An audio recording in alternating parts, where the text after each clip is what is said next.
pasan en un día. El TPDS son los carritos que pasan en un día. El TPDM son los carros que pasan en ¿cuánto? Un mes. No, señor. El TPDM también son los carros que pasan en un día. Pero ¿Cuál en es un la, periodo cuál es la de diferencia? un mes sería, ¿no? Eso, la diferencia es que el Sí, es TPDS un periodo. son los carros que pasan en un día como promedio, haciendo como promedio del conteo que hice en cuánto tiempo. ¿Sí o no, muchachos? El TPDM también son los carros que pasan en un día. El TPDM no son los carros que pasan en un mes. El TPDS no son los carros que pasan en una semana. Los dos son carros que pasan en un día.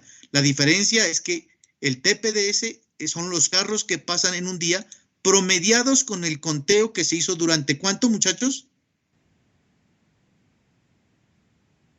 7 Sería días. de una semana. 7 días, exactamente.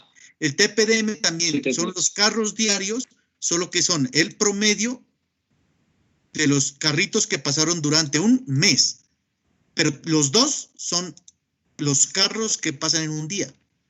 Sí, sí queda claro eso, ¿no? Eso tienen que acordarse. Lo mismo pasa con el famoso TPDA. Si yo les pregunto qué es el TPDA, ustedes tienen que decir son los carros que pasan en un ¿qué? ¿Qué es el TPDA entonces en ese En orden un de día tiempo? sería. También en un Sería día, un tránsito que pasa en un día, en un pero que han sido contados en un periodo de un año, sería. eso, pero como promedio de de un conteo de un año. Sí, entonces de pronto no confundirse que el TPDA son los carros que pasan en un año, o que el TPDM son carros que pasan en un mes, o que el TPDS son los carros que pasan en una semana. Todos son los carros que pasan en un día. TPDM, carros que pasan en un día, como promedio del conteo mensual. TPDS, carros que pasan en un día, como promedio de un conteo semanal. Y el TPDA son también carros que pasan en un día, como promedio de un conteo, ¿qué, muchachos? Anual. ¿Queda claro ese concepto? Muchachos.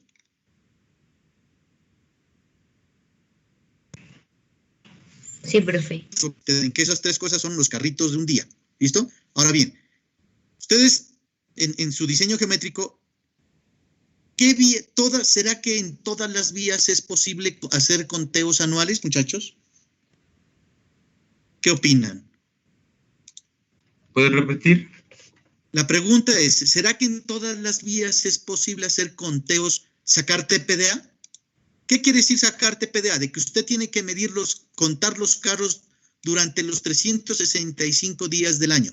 ¿Será posible que en todas las vías se haga ese conteo durante los 365 días del año? ¿Será posible? ¿En todas las vías? No. Yo diría que no. No, ¿y por qué no? Quizás solo las primarias, ¿verdad? O sea, las que tienen como los sensores que calculan el tránsito diario. Sí, exactamente, esa es la razón. No en todas las vías se puede sacar TPDA. ¿Por qué? Porque es muy difícil que en todas las vías, sean primarias, secundarias y terciarias, se haga un conteo diario durante los 365 días del año. Es difícil, es difícil. ¿Qué vías pueden tener, a qué vías se les puede calcular el TPDA? ¿A qué vías? A las vías primarias y que siendo primarias tienen estaciones de peaje. ¿De acuerdo? Las vías que siendo primarias tienen estaciones de peaje, porque hay vías que son primarias y sin embargo hay tramos que no tienen estaciones de peaje. ¿Sí? Hay vías que siendo primarias no tienen estaciones de peaje. Entonces, esas vías que siendo primarias no tienen estaciones de peaje, es imposible, bueno, imposible no es, pero es difícil o costoso contar diariamente la cantidad de vehículos que pasan por esa vía. Entonces, ¿a qué vías se les puede calcular el TPDA? A las vías que tienen estaciones de peaje. ¿Sí? Entonces, no todas las vías se puede calcular el TPDA. ¿De acuerdo, muchachos? No a todas las vías. Pero entonces, ¿qué hace uno? Porque normalmente uno tiene que encontrar la variable tránsito con el TPDA. Cualquiera de los tres dijimos que son los carritos que pasan en un día, ¿no es cierto? Cualquiera de los tres. Pero lo correcto es que ustedes ojalá saquen el promedio de los carritos que pasan en un día, pero contados durante un año. Eso es lo ideal. Pero no siempre se puede hacer eso por lo que les estoy comentando, porque no todas las vías tienen estaciones de peaje. Y entonces aquellas vías que no tienen estaciones de peaje, no se puede contabilizar la cantidad de vehículos diarios.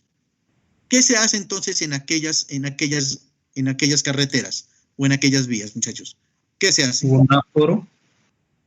Un aforo, un conteo. Normalmente ese conteo que se hace a las vías que no tienen posibilidad o que no tienen estaciones de peaje, se hacen conteos, se pueden hacer conteos mensuales y sacar un promedio diario, o se pueden hacer conteos semanales para sacar un promedio diario. Lo más usual es que aquellas vías que no tienen estaciones de peaje se hagan conteos semanales. ¿De acuerdo, muchachos? Lo más normal es que se hagan conteos semanales. Entonces, los conteos semanales normalmente se los programa en una semana cualquiera del año. ¿Cuántas semanas tiene el año, muchachos?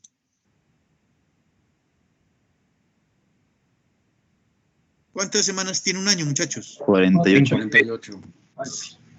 48, 58, 52, muchachos, 52, ¿no? A ver, dividamos 365 entre 7.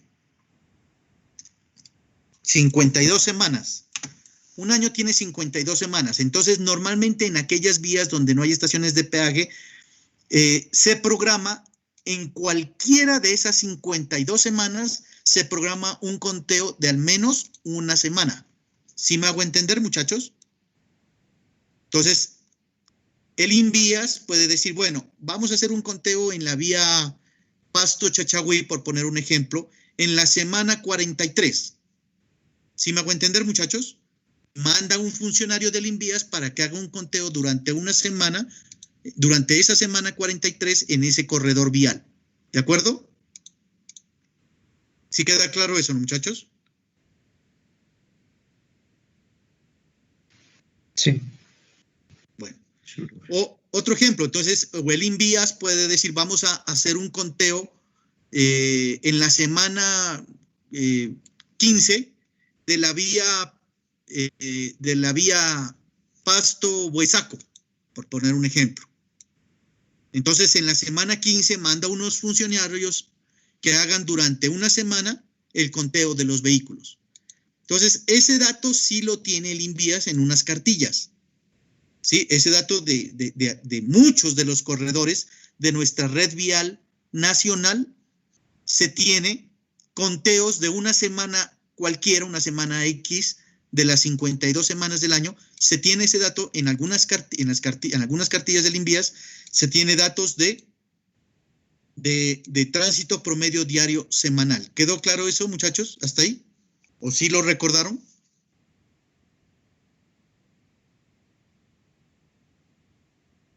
¿Sí? ¿Se acordaron, muchachos? Sí, profe. Bueno, eso espero, muchachos. Entonces, miren. ¿Sí? ¿Alguna pregunta, muchachos? ¿Una pregunta, muchachos?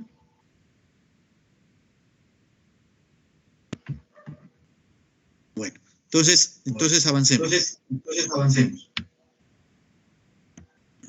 Está generando un eco. ¿Será que alguien tiene abierto el micrófono, muchachos?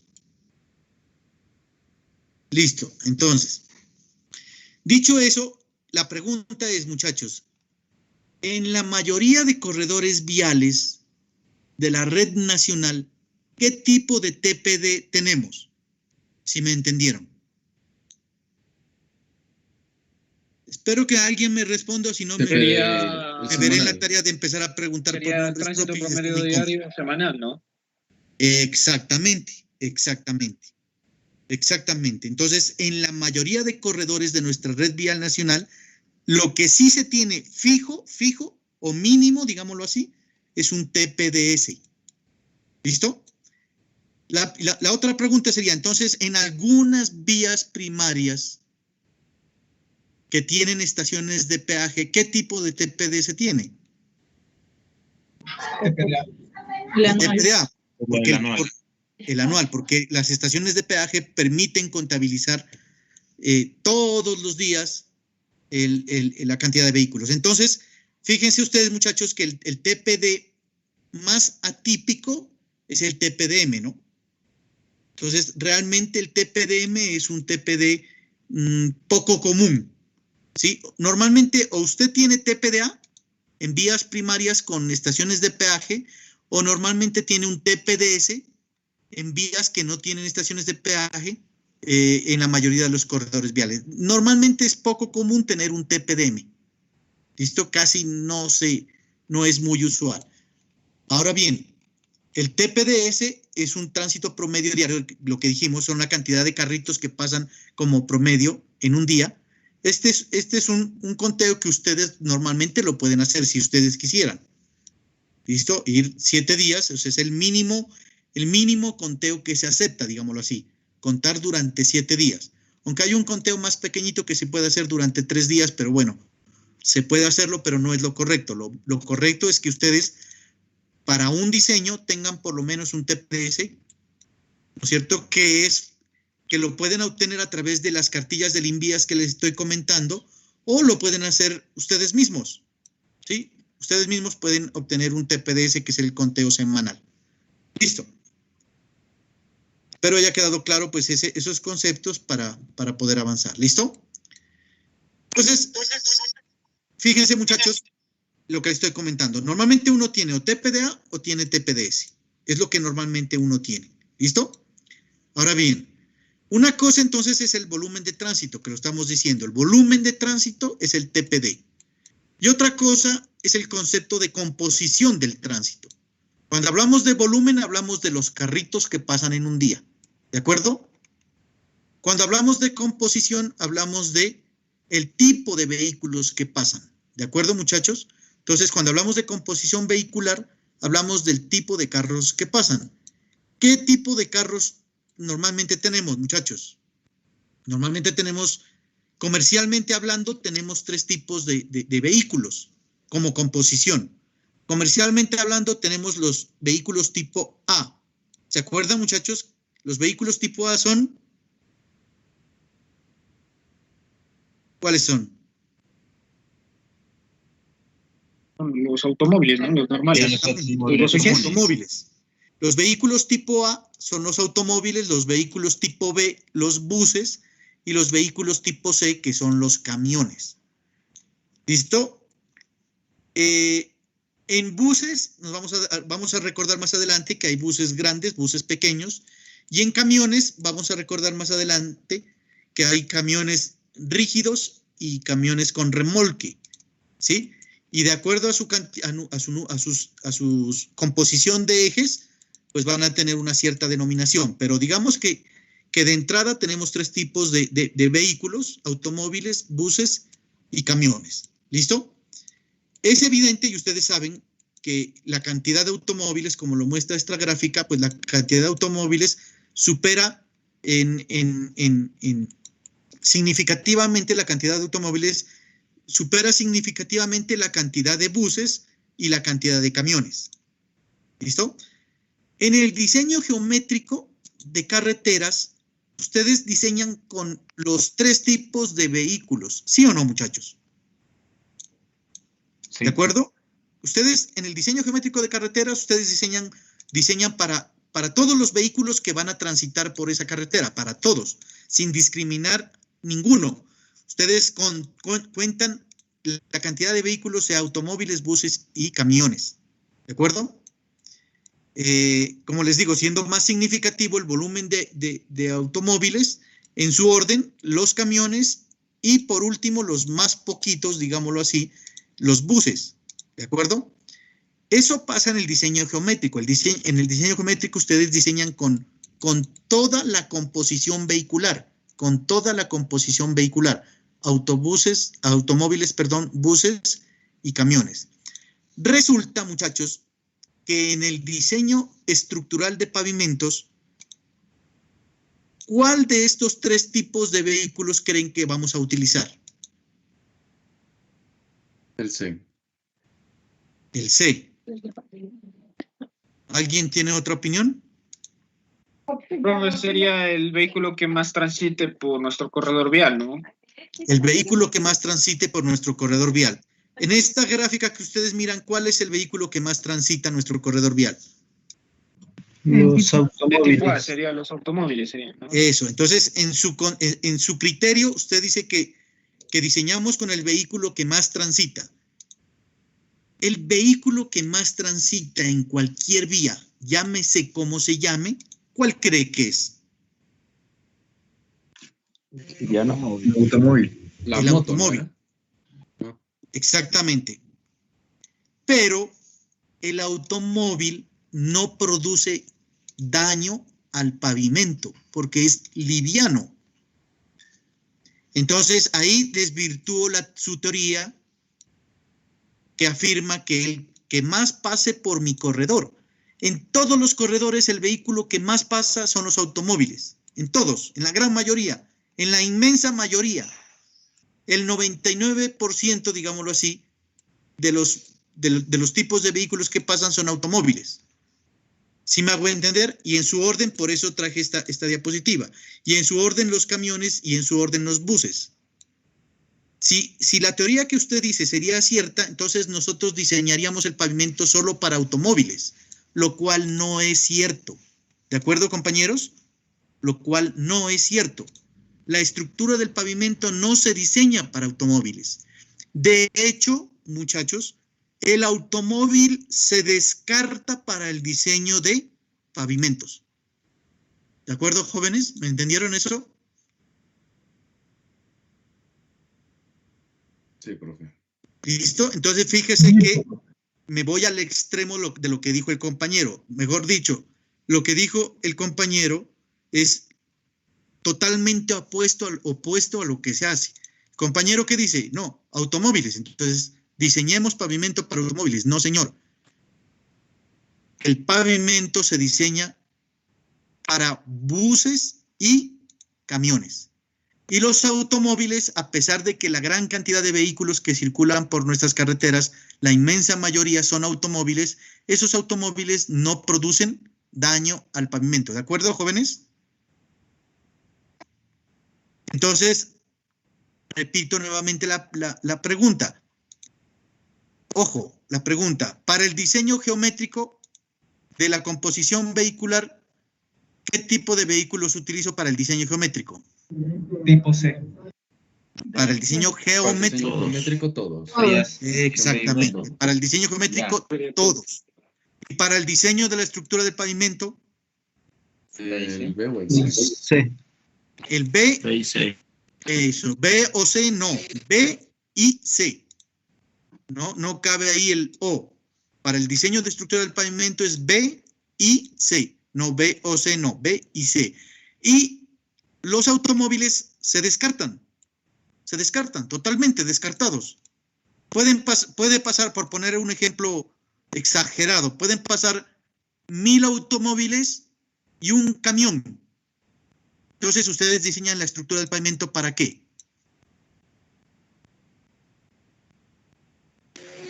Para el camión. Para un camión. ¿Listo? No, que están pasando 1000 vehículos, 1000 taxis. Sí, están pasando 1000 taxis. Y solo un camión. Pues usted diseña la estructura del pavimento para ese camión. ¿Por qué? Como lo vamos a mirar más adelante, porque el camión es el que verdaderamente le produce daño al pavimento. ¿De acuerdo? Entonces, para que se hagan una idea, el daño que produce un vehículo pequeño, o más bien, el daño que produce un camión, es más o menos el equivalente al que produce 60,000 automóviles. ¿Sí me hago entender? Entonces, en ese orden de ideas, Por esa razón, los automóviles se descartan dentro del diseño de estructuras de pavimento. Creo que va quedando clara la situación, ¿no, muchachos? Por eso es que yo insisto en decirles que una cosa es el tránsito para diseño geométrico y otra cosa es el tránsito para diseño de estructuras de pavimento. ¿De acuerdo, jovencitos?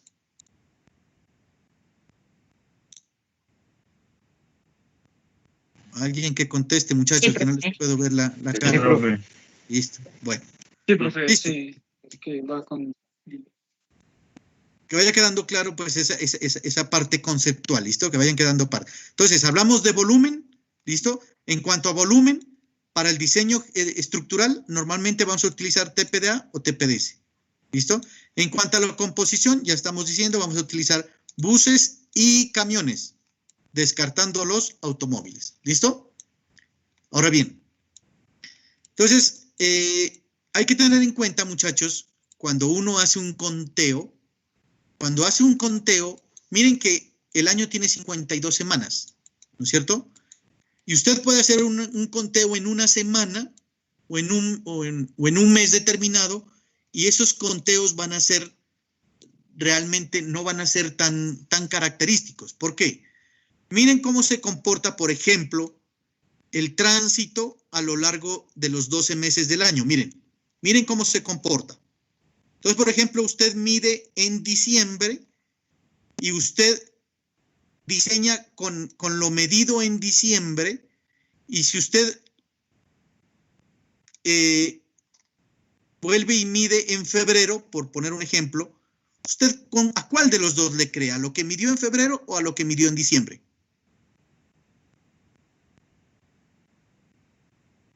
¿Con cuál diseña? ¿Con lo medido en febrero o con lo medido en diciembre? Con la medida de siempre, ¿no? ¿Con cuál ¿No diseña? debería ser lo más Siempre, cercano a la ¿eh? media? A ver, de unito, muchachos. ¿Cómo? ¿No debería ser lo más cercano a la media? Exactamente, lo más cercano a la media. Entonces uno no puede decir, no, yo voy a diseñar con lo medido en diciembre, no, porque estaría sobrediseñando, ni tampoco con lo medido en febrero, porque estaría subdiseñando. Entonces miren que hay que tener un cierto criterio estadístico, que lo vamos a mirar más adelante, para que lo que dice el compañero se diseñe no con un valor máximo ni tampoco con un valor mínimo, sino con un valor cercano, digamos, a la media, dependiendo de la vía o dependiendo del tipo de vía, del nivel de confianza. Bueno, eso es estadístico. Pero para que nos hagamos una idea, es cercano a la media. Sí, cercano a la media. Lo mismo pasa durante el mes, miren. En la semana 1, en la semana 2, en la semana 3, en la semana 4, miren. ¿Con cuál diseño? ¿Con el de la semana 1 o con el de la semana 2? El mismo caso. Sí, entonces, por ejemplo, yo les digo, saquen un TPDM. Ustedes lo miden el TPDM en diciembre. Y otro lo mide el TPDM en febrero. Es la misma vía. Entonces, los del grupo 1 que midieron en diciembre les va a dar un diseño.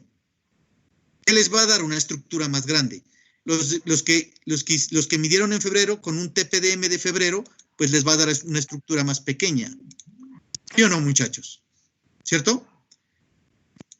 En la semana, ¿qué pasa? Mandamos a un grupo a medir en la primera semana del mes y a otro grupo a medir en la segunda semana del mes. Y siendo el mismo corredor vial,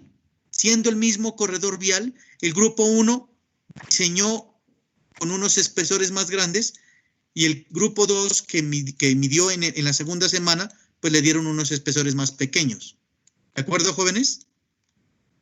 Entonces, miren que hay variaciones mensuales, variación durante el mes, variación durante la semana, y así podríamos ir hilando más fino hasta llegar a variaciones horarias. Entonces, por ejemplo, dentro de la misma semana, miren, no es lo mismo el lunes, ¿no es cierto?, que los domingos, que el sábado o los martes.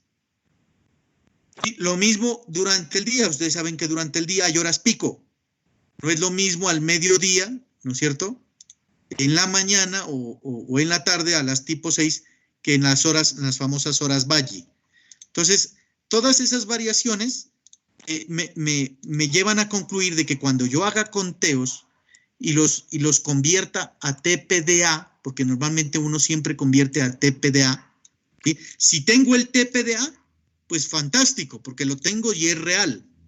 Pero ojo, si tengo un TPDS o si tengo un TPDM, ¿qué tengo que hacer, muchachos? De una vez, tengo que llevar estadísticamente el TPDS o el TPDM en términos de ¿qué, muchachos? ¿De qué? TPDA. De TPDA. ¿Por qué? Porque hay variaciones durante el mes, variaciones durante la semana, variaciones durante los diferentes días y variaciones incluso durante las diferentes horas. Entonces, vuelvo y repito, si tengo un TPDA real, fantástico, pero si tengo un TPDM o TPDS, tengo que llevarlos estadísticamente a términos de TPDA, que lo vamos a mirar más adelante cómo se lo puede hacer estadísticamente hablando. ¿Listo? Entonces, para que vayan teniendo esos conceptos claros para el cálculo de la variable tránsito. ¿Listo? Clasificación y nomenclatura de los vehículos. Esto creo que lo vamos a tratar de pasar lo más rápido posible porque es un recorderis de algo que ustedes ya saben.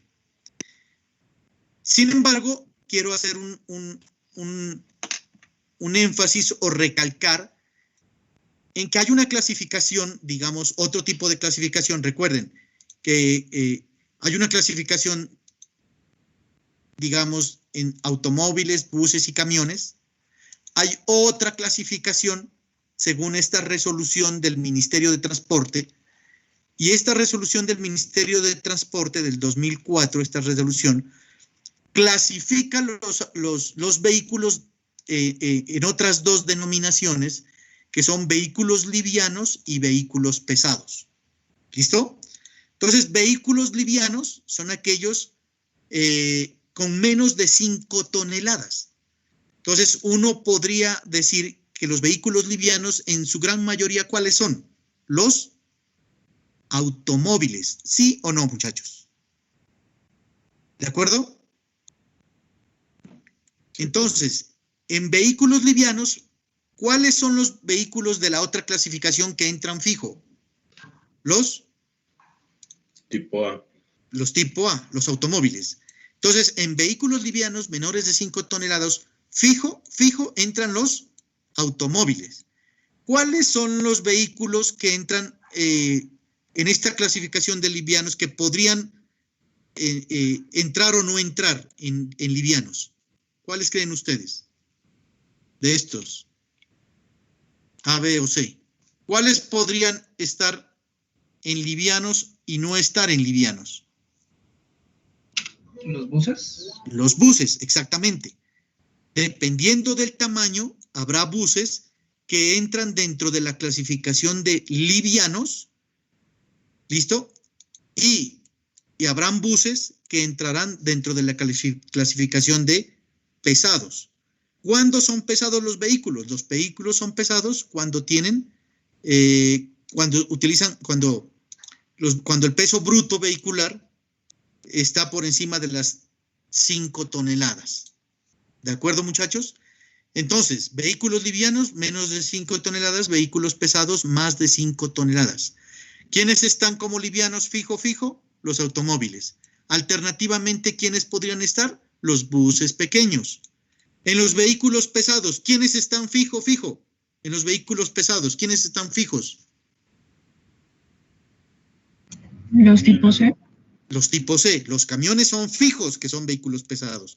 Y alternativamente, ¿quiénes pueden estar? Los buses, ¿no es cierto? Entonces, uno puede decir que fijos, los automóviles son fijos vehículos livianos, los camiones son fijos vehículos pesados, y los buses están como en el limbo.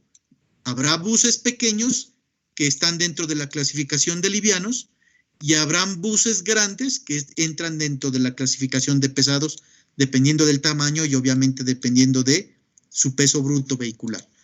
¿Qué dice aquí? Vehículos livianos, automóviles, camionetas, camperos y algunos buses pequeños. Vehículos pesados, fijo, buses grandes y vehículos de transporte de carga. ¿Listo, jóvenes? Esta es otra clasificación, que esta es la que más nos interesa en términos del diseño estructural de pavimentos. ¿Listo? Entonces, miren lo que dice aquí, muchachos. Particularmente los vehículos livianos inciden en el diseño geométrico. ¿Básicamente en qué? En las velocidades máximas. Ustedes cuando diseñan geométricamente, Los vehículos livianos son los que utilizamos nosotros para tener en cuenta la velocidad máxima, la distancia de visibilidad de parada, la distancia de visibilidad de adelantamiento, mientras que los vehículos pesados en el diseño geométrico, ojo, los vehículos pesados en el diseño geométrico se los tiene en cuenta para el diseño de la pendiente longitudinal y la longitud crítica de la pendiente. Este párrafo hace referencia a la parte geométrica. ¿Qué nos está diciendo este párrafo? Nos está diciendo este párrafo que en el diseño geométrico los vehículos livianos se utilizan para diseñar estos parámetros: velocidad máxima, distancia de visibilidad de parada, distancias de visibilidad de adelantamiento.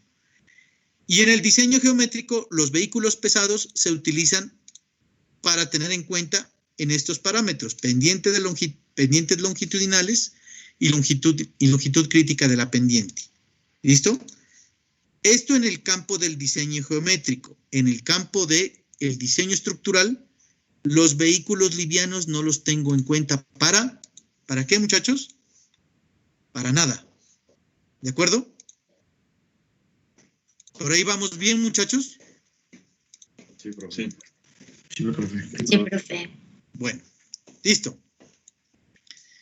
Entonces, resulta que en el diseño estructural del pavimento, a mí lo que más me interesa es las cargas o los pesos brutos vehiculares.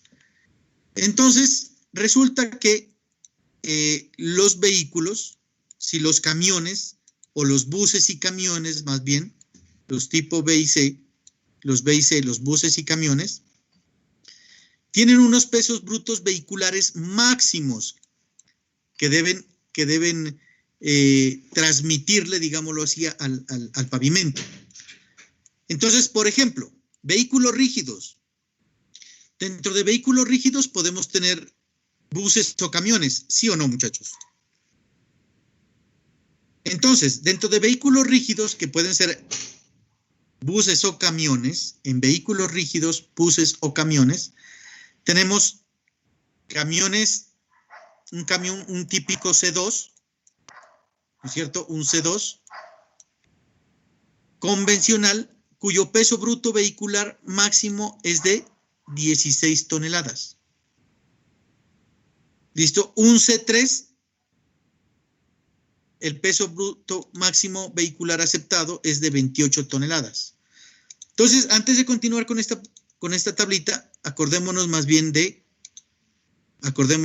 la clasificación de los vehículos tipo C. Recordemos rápidamente la clasificación de los tipos C. Bueno, esto ya lo dijimos, el tipo A, ya saben, el tipo B, buses, el tipo C, que es el que más nos interesa.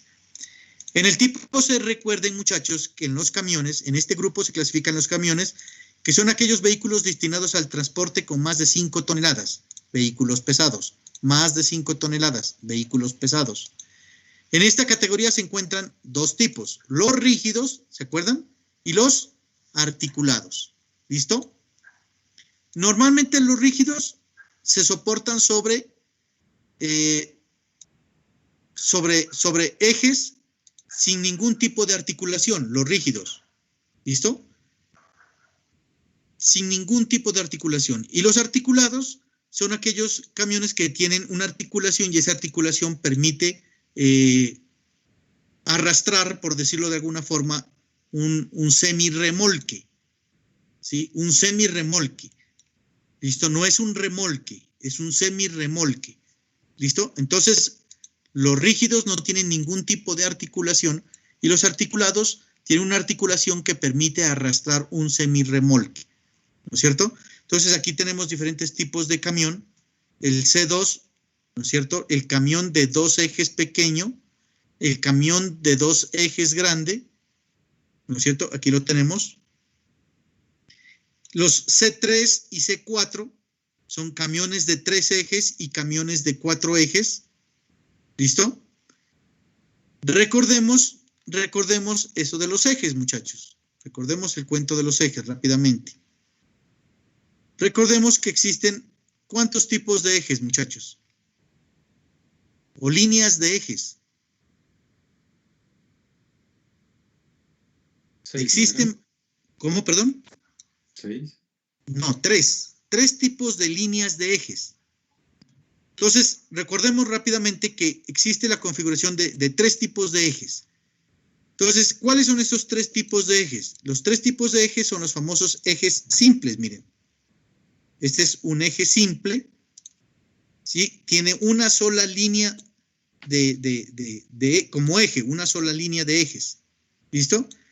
El famoso eje tándem, que tiene dos líneas, ¿sí? El eje tándem tiene dos líneas. Y el famoso trident, que tiene tres líneas de eje. Entonces, el simple tiene una sola línea de eje, el tándem, que tiene dos líneas de ejes, y el trident, que tiene tres líneas de ejes. ¿Listo? Entonces, en este gráfico expliquemos cuándo es rígido. Este vehículo, por ejemplo, es un vehículo rígido porque no tiene ninguna articulación que permita arrastrar un remolque o un semirremolque. Este vehículo, ¿no es cierto?, tiene esta articulación. Aquí hay una articulación que permite arrastrar esto, que no es un remolque. Esto es un, ¿qué, muchachos? Semirremolque. ¿Saben por qué es un semirremolque y no un remolque?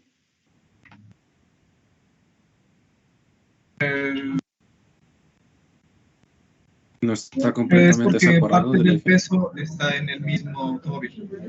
Exactamente. Entonces, la diferencia entre el semirremolque y el remolque es que el semirremolque, la carga, ¿sí? Parte de la carga se distribuye en el camión rígido y la otra parte de la carga queda en el semirremolque.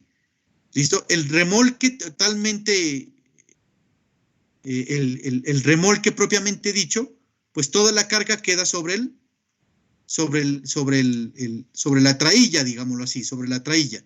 Y la carga no, el vehículo camión no soporta nada de la carga del remolque. ¿Listo? Bueno. Entonces, recordemos, muchachos, entonces tenemos el eje simple, el eje tándem y el eje trident. El eje simple, una sola línea de ejes, el eje tándem, dos líneas de ejes, y el eje trident, tres líneas de ejes. Entonces, esta parte de aquí es la parte del camión, recuerden, muchachos, y esta parte de acá es la parte del semirremolque. ¿Listo? Entonces, recordada esa situación, muchachos, recordada esa situación, pues nosotros tenemos estos diferentes tipos de camiones, vehículos pesados, ¿sí? Esto es un camión, aquí no hay ningún remolque, es un camión grande o pequeño.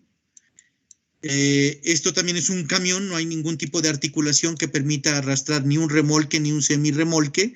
Esto es un C3, ¿no es cierto? Porque este C3 tiene, ¿cuántos tipos de ejes, muchachos? Este C3, ¿cuántos tipos? ¿Cuántos? Dos serían, ¿no? Dos Dos. Una cosa es que yo les pregunte cuántos tipos de ejes y otra cosa es que yo les pregunte cuántas líneas de ejes. Si yo les pregunto cuántos tipos de eje, este C3 tiene ¿cuántos tipos? Dos. tipos. Que sería un simple y un tándem. Pero si yo les pregunto cuántas líneas de eje tiene este vehículo, líneas. Tres. Tres. Sería tres. Entonces, exactamente, entonces tiene tres líneas de ejes, pero dos tipos de ejes, ¿no es cierto? Entonces, ese es el famoso C3. El C4, ¿sí? La convención, ustedes sí se acordarán, ¿no es cierto? Que cuando está únicamente la C, es porque es un camión rígido, y cuando aparece la S es porque ya es un camión articulado, porque la S significa el semirremolque, ¿de acuerdo? Esto es un recorderis, nada más. El C4, miren este C4, que normalmente se lo conoce como cuatro manos. Es un carrito que creo que no lo han visto rodar en nuestras vías. Sí hay, digamos que en el conteo a nivel nacional hay como 3 o 4 carritos de estos. Ustedes creo que no los han visto. Por allá en Popayán yo me encontré uno de esos 4 o 5 vehículos que hay de estos en toda Colombia. Este carrito no es normal en Colombia, es más normal en el Ecuador. Este es el famoso carrito que lo llaman cuatro manos. La pregunta, ¿este carro cuántos tipos de ejes tiene? Tipos de ejes. Uno. Uno. ¿Tipos? ¿Cuántos? Ah, ¿Tipos? tipos. Uno. Tándem. Una sería. 1. Ahora tándem. sería solo el tándem. Exactamente. Sí, Y bueno. líneas, 4. líneas Cuatro. 4, que son las que Cuatro. le dan denominación. ¿No es cierto? Listo.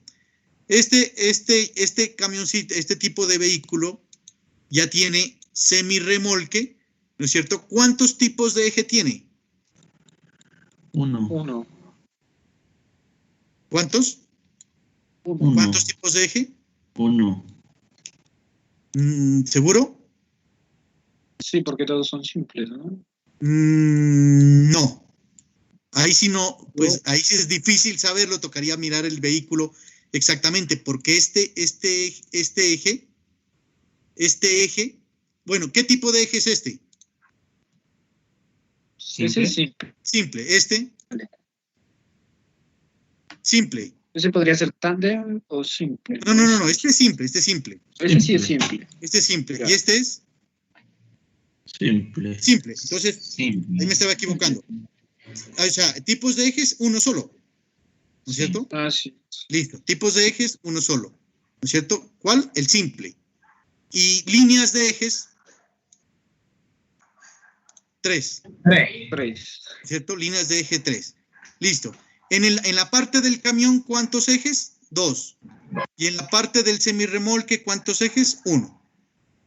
¿No es cierto? ¿Listo? ¿Muchachos? Sí, profe. Listo. Entonces, con este último terminamos este recorderis. El famoso C6, ¿no es cierto? Que es obviamente un vehículo articulado que tiene 3 líneas de ejes en el camión y 3 líneas de ejes en el semirremolque, ¿no es cierto? O sea que tiene ¿cuántas líneas de ejes? 6, ¿no es cierto? 6. 3 en el camión y 3 en el semirremolque. Tiene 3 líneas de ejes. Sin embargo, ¿cuántos tipos de ejes tiene? 3. 3. Líneas de ejes, 6, ¿no es cierto? Y tipos de eje, 3. Un simple, un tándem y un trident. Listo.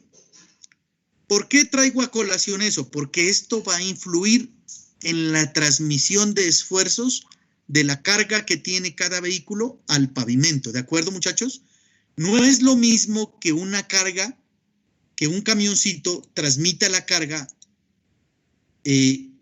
a partir de un eje que si lo hace con 3 líneas de ejes. ¿Sí me hago entender, muchachos? Así, a ojo de buen cubero y el sentido común, ¿qué les diría a ustedes? ¿Qué es más crítico? Que esta carga, cojamos este camioncito de aquí, cojamos este camión de aquí. ¿Qué es más crítico? Que este camión le transmita la carga al pavimento con este eje o que este camión le transmita la carga al pavimento con este tipo de eje. Este tipo de eje del semirremolque, ¿qué tipo de eje es? Simple. Simple. Y este tipo de eje del semirremolque es Trident. trident. ¿Qué les dice la lógica, el sentido común? ¿Qué es más crítico? ¿Transmitir toda esta carga del semirremolque con este eje o transmitir esta carga del semirremolque con este eje? ¿Qué dicen? Con el Sería con el simple. simple, ¿no? Simple. Exactamente. Por sentido común y porque ustedes ya saben que no es lo mismo una carga puntual, nosotros podríamos asimilar este solo eje como una carga ¿qué? Puntual, ¿no es cierto? Para asimilarlo a las estructuras. Esto sería una carga puntual. ¿Y esto sería una carga qué? Distribuida, podríamos decir. Distribuida, exactamente. Entonces, es más crítico una carga puntual porque se hace mayor el esfuerzo. Recuerden que esfuerzo es fuerza sobre área, ¿no es cierto? Aquí la fuerza es la misma y el área es más pequeñita. Aquí la fuerza es la misma y el área es más grande, con lo cual el esfuerzo se disminuye. ¿Sí o no, muchachos? Al aumentar el área de contacto, ¿el esfuerzo aumenta o disminuye? Disminuye. Disminuye. Entonces, bajo ese concepto es que nosotros necesitábamos recordar los famosos ejes simples, ejes tándem o ejes trident. ¿Por qué? Porque dependiendo del eje va a haber un esfuerzo. y dependiendo del esfuerzo va a haber ¿qué? Un daño. Entonces yo les pregunto, ¿cuál de estos ejes produce mayor esfuerzo? ¿El simple en este vehículo o el trident en este vehículo? El simple produce El mayor simple. esfuerzo. El simple produce mayor esfuerzo. Estamos totalmente de acuerdo. Otra pregunta. Entonces, ¿cuál produce más daño? ¿Cuál le hace más daño al pavimento? ¿El simple en este vehículo o el trident en este vehículo? El simple. El simple. Simple. Eso. Entonces, es evidente que el simple le va a hacer más daño al pavimento.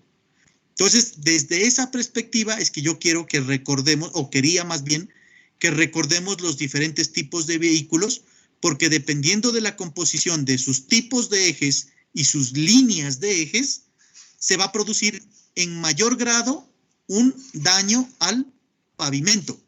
En mayor o menor, o sea, el mayor o menor grado de daño que se le produce a un pavimento realmente está en función del tipo de eje y de las líneas de eje que tenga un vehículo tipo pesado, llámese bus o llámese camión. ¿Está claro, muchachos? Sí. ¿Está ¿Me puede claro? repetir en qué está en función el daño, profe? El daño está en función, como acabamos de hacer el ejemplo, el daño está en función del tipo de eje que dijimos que puede ser simple, tándem o trident. Y el daño también está en función, obviamente, pues de la carga, ¿sí? Pero siendo la misma carga, el daño está en función del tipo de eje, simple, tándem o trident, o ese daño también está en función de las líneas de ejes, ¿cierto? No es lo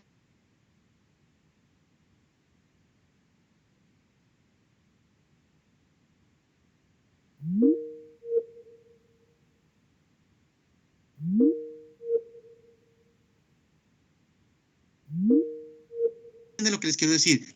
Entonces, siendo la misma carga, el daño se ve influenciado por el tipo de eje, simple, tándem, trident, o por las líneas de ejes, C2, C3, C4, C5 o 6 líneas de ejes. ¿Queda claro eso, muchachos? Sí, profe. Entonces, estamos recordando esto que ya ustedes lo miraron en diseño geométrico, pero ya lo vamos a ir llevando poco a poco a lo que nos interesa, que es el diseño de la estructura del pavimento. ¿De acuerdo, jovencitos? Listo, ¿no? Sí. Entonces me regreso por acá. Entonces, como ya recordamos esto de los diferentes tipos de camiones, entonces en términos generales los clasificamos en rígidos, como dijimos, cuando solo tiene el camioncito, y articulados cuando tienen un camión y tienen un remolque. Eso ya está claro. Los rígidos pueden ser C2, C3 y hasta C4, ¿sí o no? Y los articulados, estamos hablando de los articulados, son C5 y C6, ¿sí? C5 y C6, ¿de acuerdo? ¿Qué es lo interesante aquí de esta diapositiva? Es que cada tipo de camión, sea rígido o sea articulado, soporta o admite, digámoslo así, una carga, ¿sí? Ojo, que son dos cosas que voy a decir aquí. Una cosa es lo que soporta el camión, para lo que vino diseñado el camión, y otra cosa es la carga que el INVIAS admite que ese camión tenga. Me explico. Un camión C2 convencional puede haber sido diseñado por los japoneses o por quien lo haya diseñado para que él soporte, por decir algo, 20 toneladas. ¿Sí? O sea, el vehículo está diseñado para soportar 20 toneladas. Eso es la carga para la cual fue diseñado el vehículo. Pero a nosotros nos interesa saber no la carga de diseño del vehículo, sino la carga que está autorizada por el INVIAS que ese vehículo pueda transportar. ¿Sí me hago entender? Entonces, ejemplo, este camión pequeño puede haber sido diseñado para 20 toneladas, Sin embargo, el INVIAS solo admite que ese vehículo cargue 16 toneladas. ¿Sí me hago entender, muchachos? ¿Sí me hago entender, jóvenes? Sí, profe. Sí, profe. Eso. Normalmente el vehículo viene diseñado con una capacidad superior a la capacidad que admite el INVIAS. Entonces, realmente uno podría decir que los vehículos se están subutilizando, porque el INVIAS les está bajando la capacidad de carga para la cual fueron diseñados. O sea, realmente hay muchos vehículos que se están subutilizando por capacidad de carga. La pregunta sería, pero entonces, ¿por qué hace eso el INVIAS? ¿Por qué creen que hace eso el INVIAS, muchachos? Para minimizar el daño y alargar la vida útil. Exactamente, para minimizar el daño, lo que dice usted, voy a retomar sus palabras, para minimizar el daño, alargar la vida útil, solo que al INVIAS poco y nada le utilice de que uno compra un vehículo con una capacidad y realmente lo termina subutilizando. ¿Sí? No es mucho lo que uno lo subutiliza, pero sí hay una capacidad que uno podría, que uno está, entre comillas, desperdiciando del camión. Sí, pero como al INVIAS no le interesa lo que carga el vehículo, sino que al INVIAS le interesa el daño, entonces le dice, ve, a mí no me importa que su camión sea para 1.000 toneladas, yo solo le admito que cargue 20. ¿Sí me hago entender, muchachos? Listo. Entonces, una cosa, entonces, ya concluyendo, una cosa es el peso para el cual el vehículo fue diseñado y otra cosa es el peso que admite el INVIAS, es el que el vehículo pueda soportar. Entonces, este peso que ustedes miran aquí es el peso que el INVIAS, con el cual el INVIAS limita la carga de los vehículos de cada tipo. Entonces, por ejemplo, el INVIAS dice un C2 convencional máximo 16 toneladas. Ah, que mi carrito, según el catálogo, viene para 20. Ah, de a malas. Solo le admito 16, perdón. ¿Sí me hago entender, muchachos?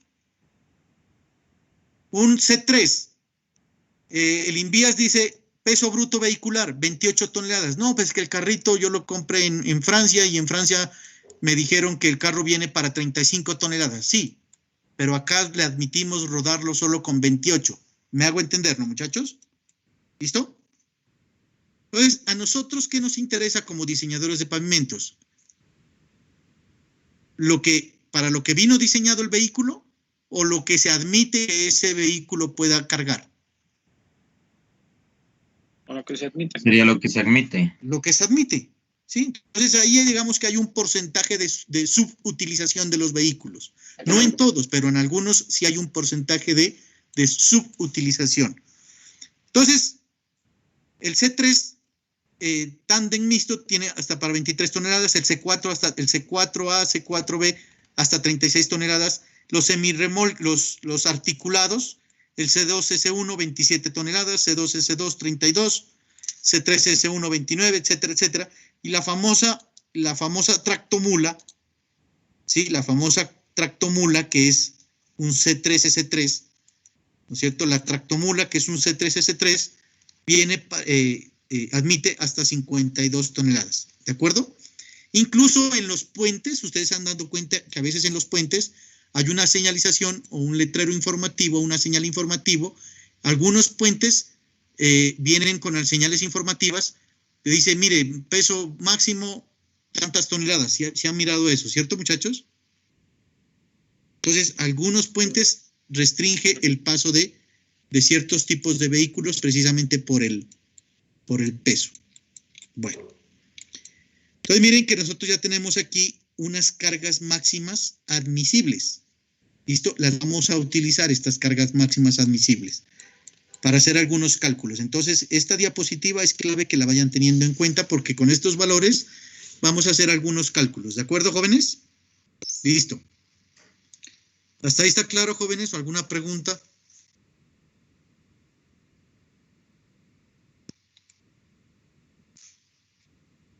Claro, ¿No hay profe. preguntas? Bueno, entonces continuemos por acá.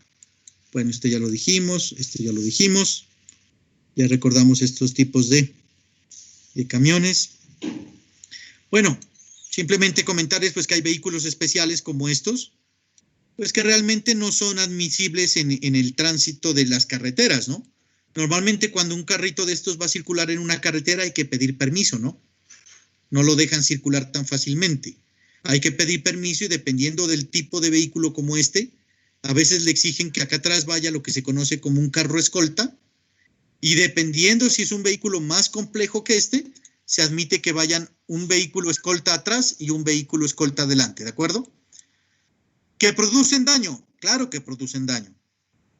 Pero el carrito, ¿cuántas veces va a pasar por la carretera? Seguramente una vez al mes. Entonces, para este tipo de vehículos no se diseña el pavimento, ¿de acuerdo, muchachos? ¿Listo? Para este tipo de vehículos. ¿Listo? ¿Por qué? Porque son vehículos cuya frecuencia va a ser muy bajita para diseñarlo.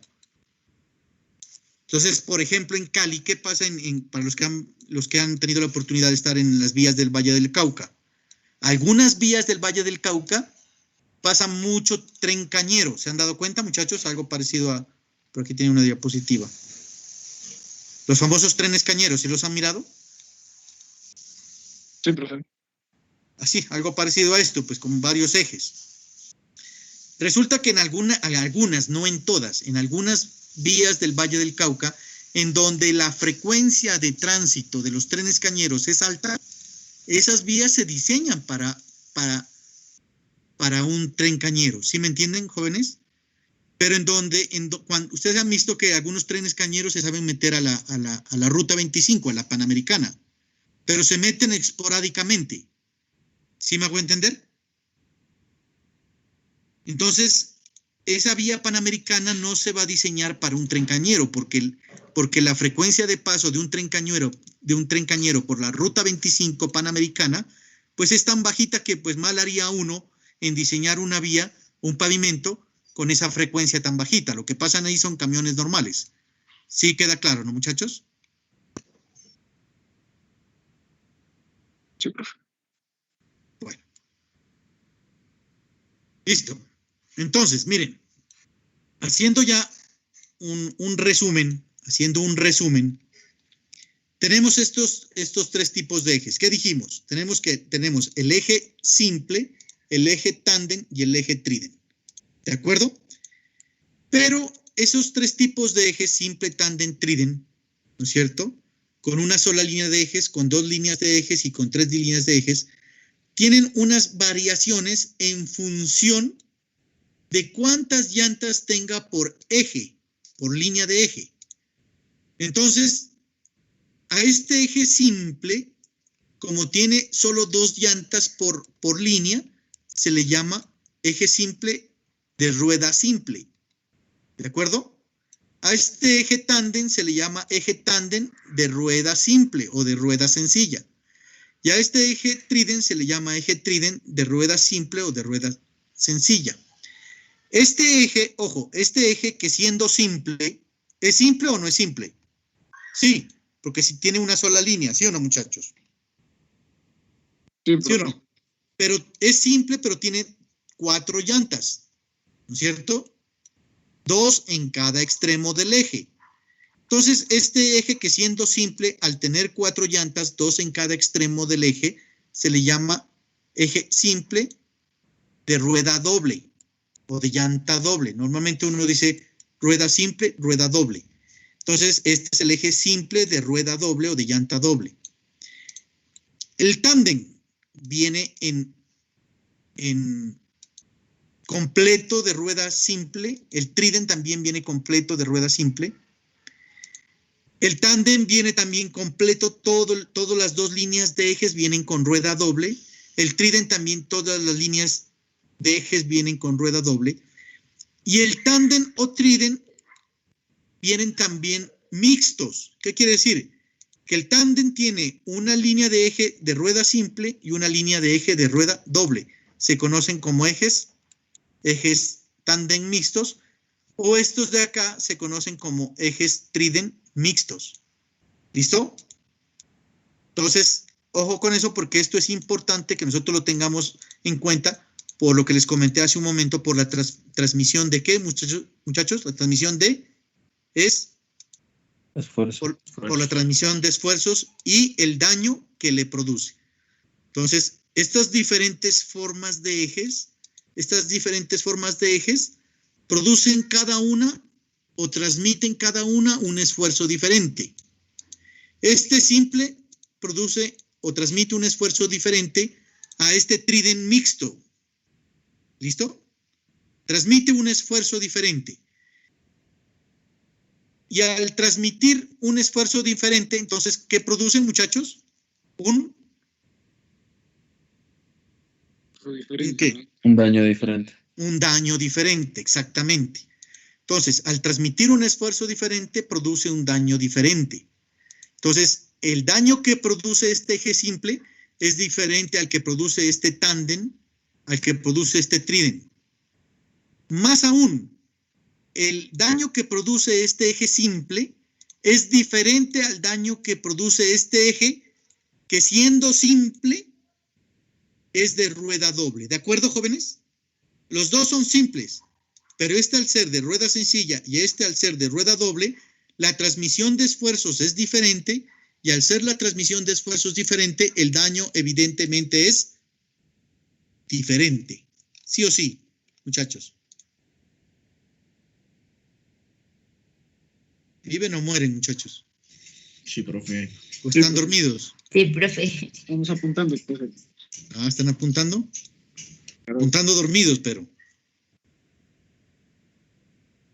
Bueno, hasta ahí estamos, muchachos. Bueno, ahora bien, como cada uno de ellos produce esfuerzos diferentes y por supuesto daños diferentes, se dan cuenta que yo este eje simple de rueda doble lo encerré en una bolita roja y en una bolita verde, ¿sí o no? ¿Por qué? Porque los señores del Asto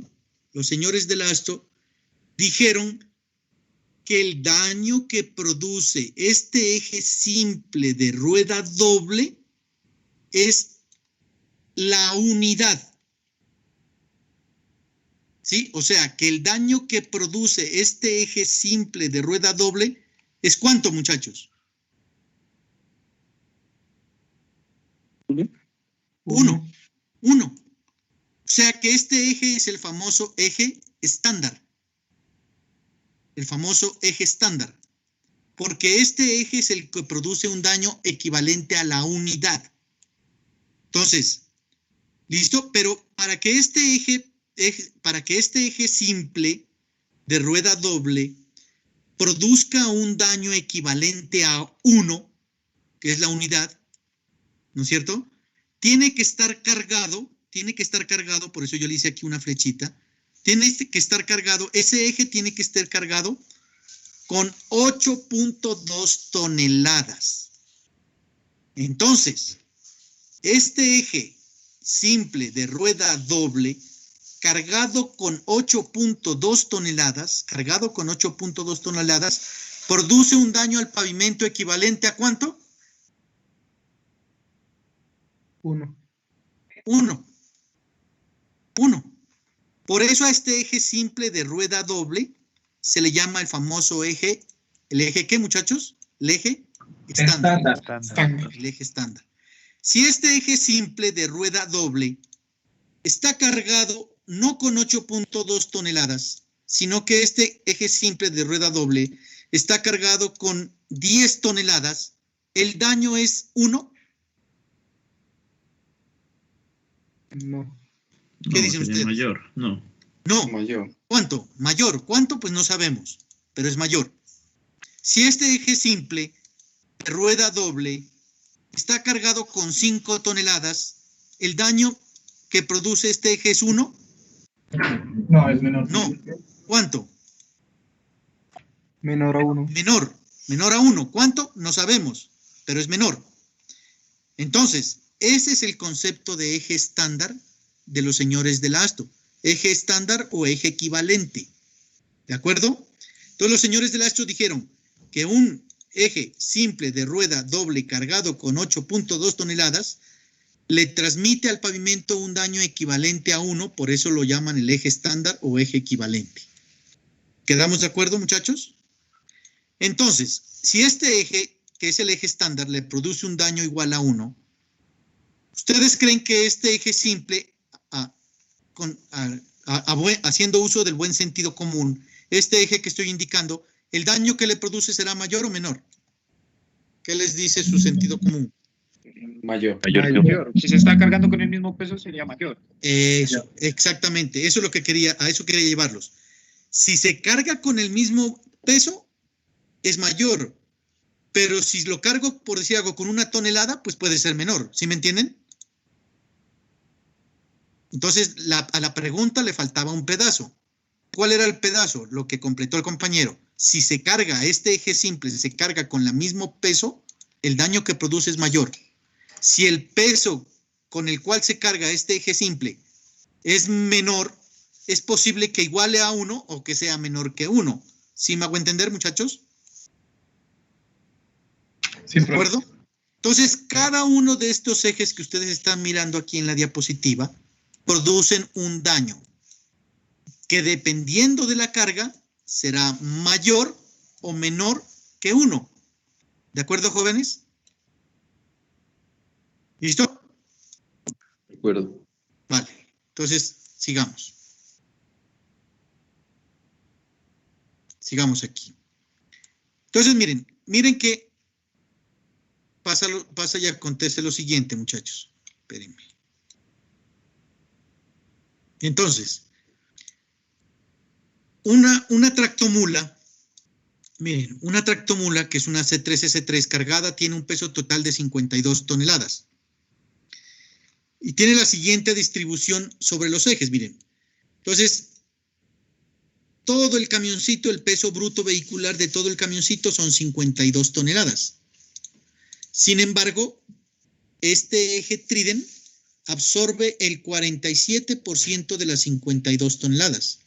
Este eje Tandem absorbe el 42% de las 52 toneladas y este eje simple absorbe el 11% de las 52 toneladas.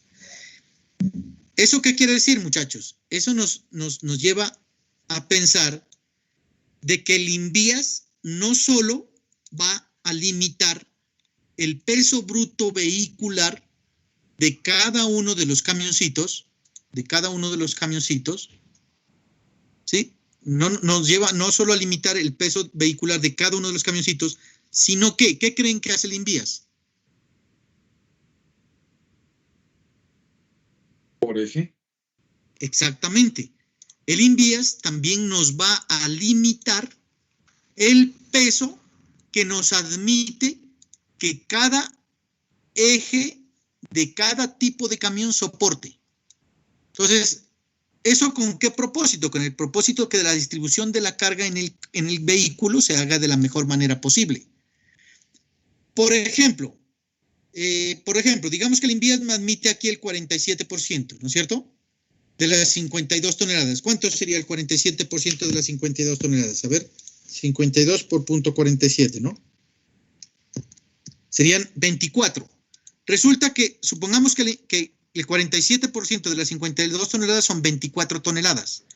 Resulta que el INVIAS también tiene que limitarnos de alguna forma la carga máxima que puede transmitir el eje. ¿Sí? Entonces, por ejemplo, el 47% de las 52 toneladas es 24. Digamos que el INVIAS me admite aquí 24. Entonces, el camión está con 52, ¿no es cierto? Pero este vehículo, este eje está cargado con 30. Este tiene 30 toneladas. ¿Qué va a hacer el INVIAS? Me va a multar. Yo le digo, no, pero mire, señor INVIAS, el peso total del vehículo es 52. Entonces uno le va a llorar, el chofer le va a decir, no, estoy con 52. Pero el señor del INVIAS le va a decir, sí, está 52. Pero nosotros le vamos a limitar también la carga por eje. Usted tiene el peso de 52 toneladas, pero yo solo le admito que de esas 52, por poner un ejemplo, solo el 47% lo soporte este eje. o sea, 24 toneladas. Y usted está cargando este eje con 30. ¿Eso qué quiere decir? Que hay una mala distribución de las cargas. ¿Sí me entienden, muchachos? De la carga. ¿Sí me hago entender, jóvenes? Sí. Sí. Entonces, conclusión, el INVIAS me va a limitar dos cosas.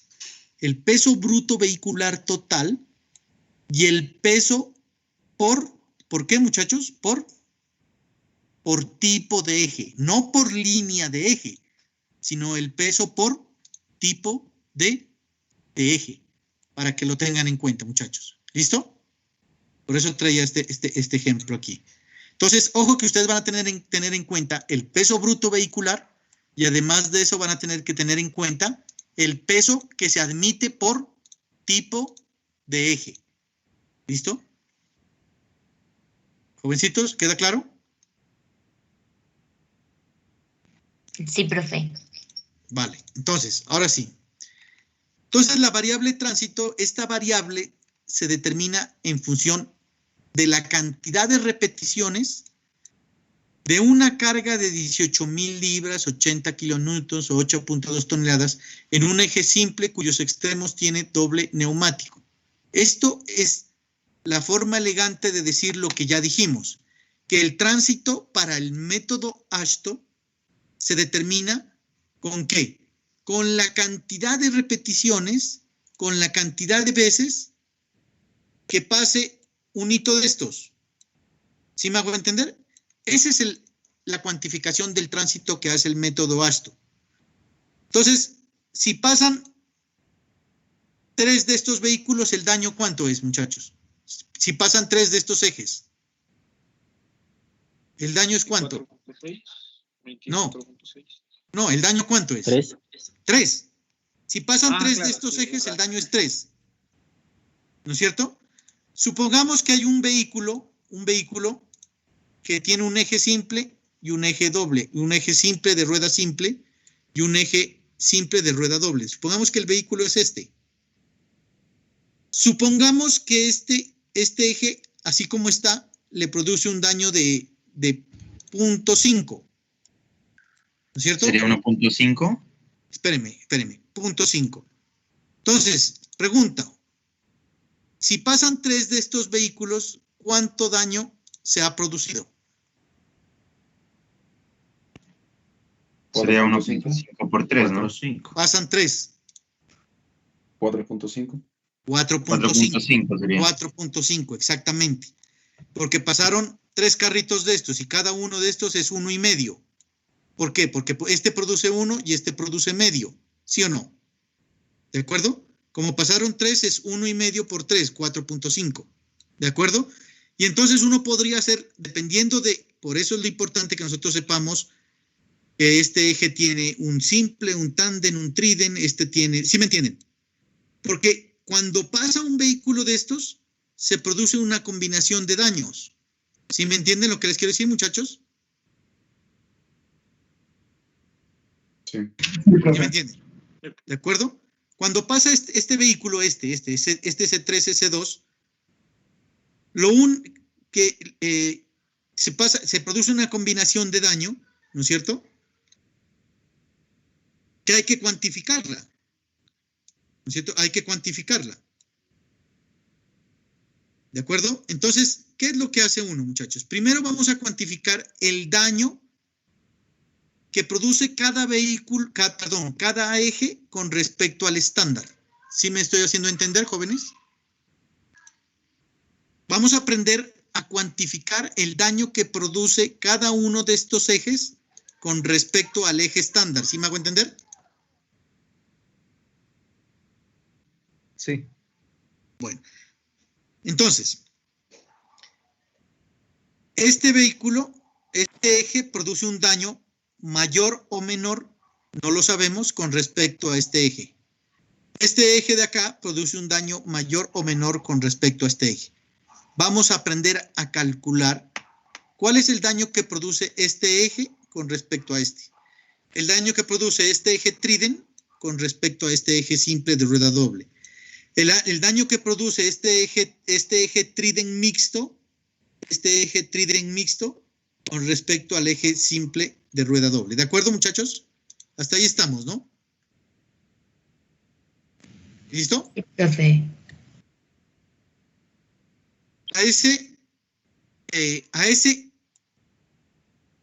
A ese daño que produce cada uno de estos ejes le vamos a llamar factor de equivalencia de carga por eje. ¿De acuerdo, muchachos? Se va a llamar el factor de equivalencia de carga por eje. Pregunta si me entendieron. ¿Cuál es el factor? ¿Cómo? Disculpe, una preguntita. O sea, ahí diríamos que el factor, o sea, ¿sería el 4.5?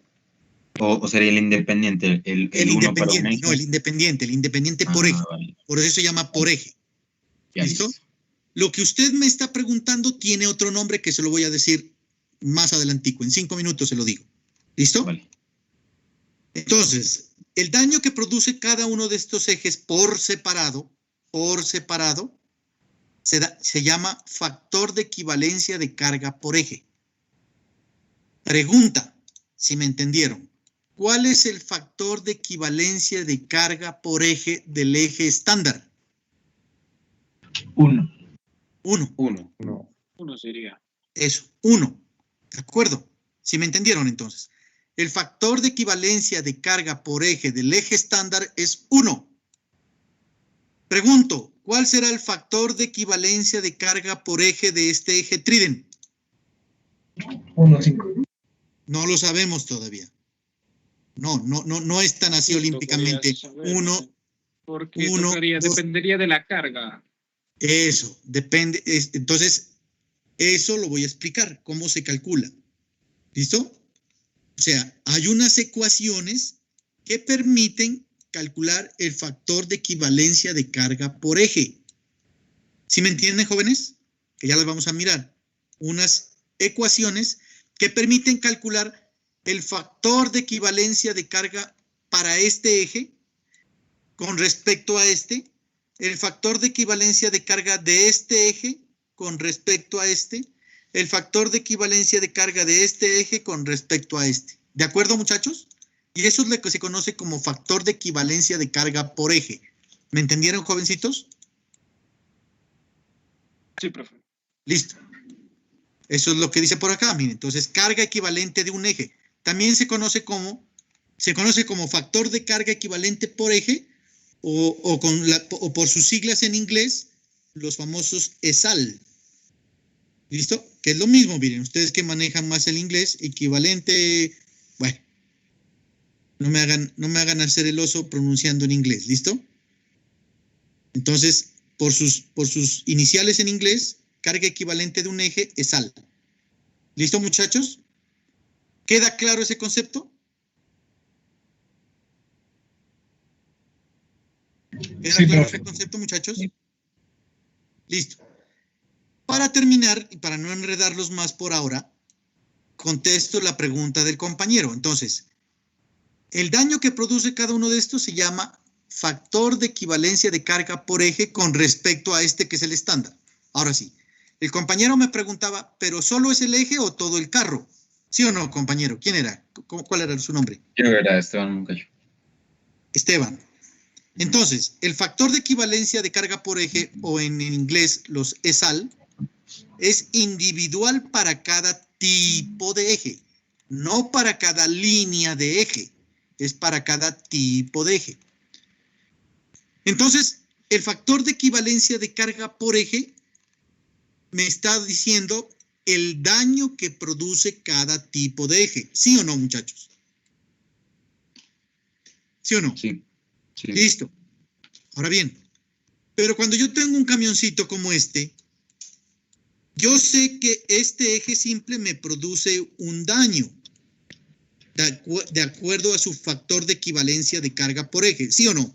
Este me produce un daño de acuerdo a su ESAL o de acuerdo a su factor de equivalencia de carga por eje.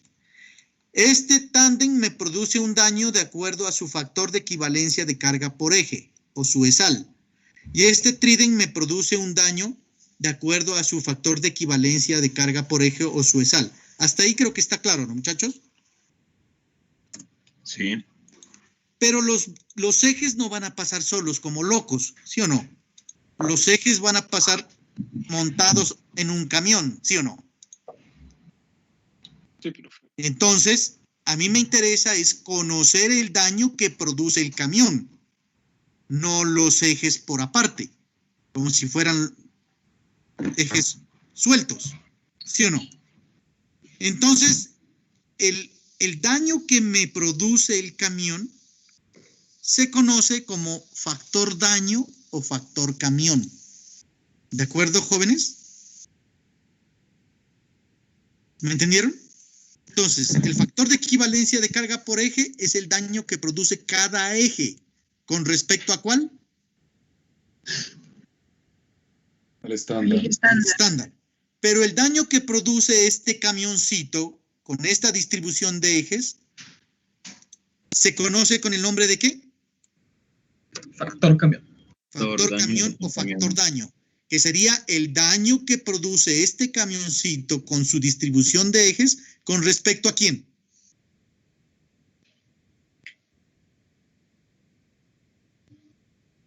¿Con respecto a quién? Sería el estándar, ¿no? Al estándar. Estándar. El estándar. Porque la definición del eje estándar es como si este eje fuera un eje loquito que anda por las carreteras andando solito, ¿sí me entienden? ¿De acuerdo? Sí. Entonces, el factor camión o el factor daño se define como el daño que produce este camión con respecto al eje estándar. Y se calcula como la sumatoria del factor de equivalencia de carga de cada uno, de todos los ejes. ¿Me entendieron, jóvenes, hasta ahí? ¿Me entendieron? Sí. Entonces quiere decir que este camioncito produce un factor daño con respecto al eje estándar, diferente al daño que produce este camión, diferente al daño que produce este camión, y etcétera, etcétera, etcétera. ¿De acuerdo, jóvenes? ¿Listo? Sí, Profe, entonces una Listo. preguntita. Cuénteme, con eso Eh, cerramos, muchachos. La Cuénteme. sumatoria de los factores que tengamos de los ejes del camión darían el daño del camión en sí, ¿no? El daño del camión en sí, exactamente. El daño La del camión en sumatoria sí. de todos los ejes, de los La factores de todos los sumatoria ejes, ¿no? de los daños de cada eje da la sumatoria del camión. Vale, listo, profe, gracias. Y ese es el factor daño o factor camión, que es el que vamos a utilizar. ¿Listo? Entonces, hasta ahí, muchachos, para que lo mastiquen con calma. Vamos en la mitad de la variable. En la próxima clase rematamos esto, hacemos unos 2, 3 ejemplos y ya podríamos evaluarlo en el segundo parcial. Entonces, por ahora dejamos ahí, muchachos, para que no nos embolatemos. ¿Listo? Listo, Espero les gracias. haya quedado claro. ¿Qué me iban a preguntar? ¿Alguien me iba a preguntar algo? Inge, el martes Profe, seguiremos virtual. No. Vieran la tortura china. Para mí esto es una tortura china, muchachos. No, Inge, sino que tuve una clase en la mañana con el ingeniero que le digo Merino y él me dijo que por cuestiones de, le dijo Rosita delante de todos los compañeros que por cuestiones de que están arreglando la facultad que no iban a dejar la próxima. De todas maneras, usted nos va a comunicar, ¿no? Yo les comunico, miren, porque es que el comunicado estaba solo para el 10 y el 11, que es hoy y mañana. Si el comunicado lo extienden hasta la otra semana, pues no hay nada que hacer. Toca. Pero ojalá no, yo les soy sincero, ojalá no, porque para mí esto es una tortura. Soy poco amigo de la virtualidad, porque no les puedo ver la cara de si están atendiendo, si están durmiendo. Esto es como poco agradable para mí. Pues a otros les gusta, a mí poco, muchachos. Entonces esperemos a ver el comunicado oficial y según eso yo ya, a través de Camila, pues ya les comunico. ¿Listo, muchachos? Pero Muchas gracias, Inge. ojalá, en lo personal, ojalá no. Ojalá lo hagamos presencial. Ojalá. ¿Listo? Listo, profe. Vale, listo. Bueno, jovencitos. Entonces, nos vemos el martes. Hasta luego, profe. Listo, gracias. Gracias, luego. profe. Hasta luego, profe. Hasta luego. profe, gracias. Hasta luego, muchachos. Gracias, profe. Hasta luego, gracias. Bueno, señor, hasta luego. Al final, miren, no, se desconectaron. Rapidito se desconectaron. Ya nos estamos desconectando antes de que... Sí, yo dije solo 21, dije, no, ¿cómo así? Bueno, muchachos, nos vemos. Hasta luego. Listo, chao.